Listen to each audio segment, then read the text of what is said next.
Hi everyone, welcome to MSCR Makes. I'm Miss Julie and today we're going to be doing gravity paintings. For this project, you will need some paper. I'm going to be using some water in a small dish and my food coloring, but you can also use water and some of your watercolors. I'm going to want a brush. If you have one, get a brush that's kind of bigger so it can hold more of your colored water or your watercolors. If you don't have a brush that's bigger like this, you could also use something like a cotton circle or a cotton pad. And then you're going to need a spot to do this project in.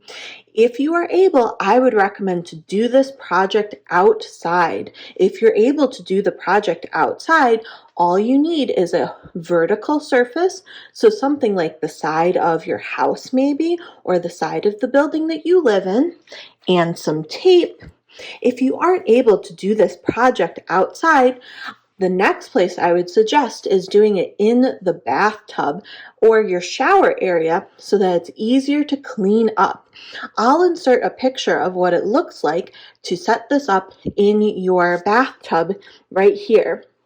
And then the third option is if you don't have a good spot to do this with a bathtub or other shower area, or you cannot do this outside, you can also grab a plastic bag and some paper towel. I'm going to show you this setup in my video because it's the easiest for me to film. You can pause the video here, go gather these supplies, and decide where you're able to do your gravity paintings. Now that you've had a chance to gather your supplies, I'm going to move my camera and show you the setup that I have for inside using some paper towel and a plastic bag. But remember, ask your grown-up and see if you can do this outside or in your bathtub instead. Hi everyone, so this is my inside setup that I am using, but remember, if your grown-up says it's okay, you can also do something like this in your bathtub or outside. But what I did was I took a plastic bag and I cut it along the sides here and put some of the bag, I taped it up onto my wall.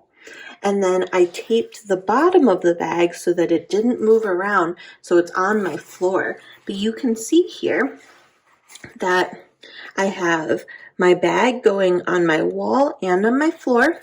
And then I put down this piece of paper towel to help get any of the extra of my paint that might drip down. And then I took a piece of paper and taped it up onto the wall where my plastic bag is.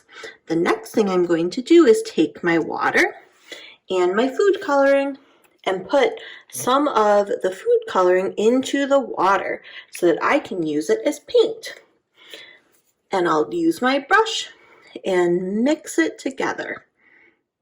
And then I can take my brush and what I'll do is I'll gently touch it to the top, and you can see there the gravity pulls the extra paint down.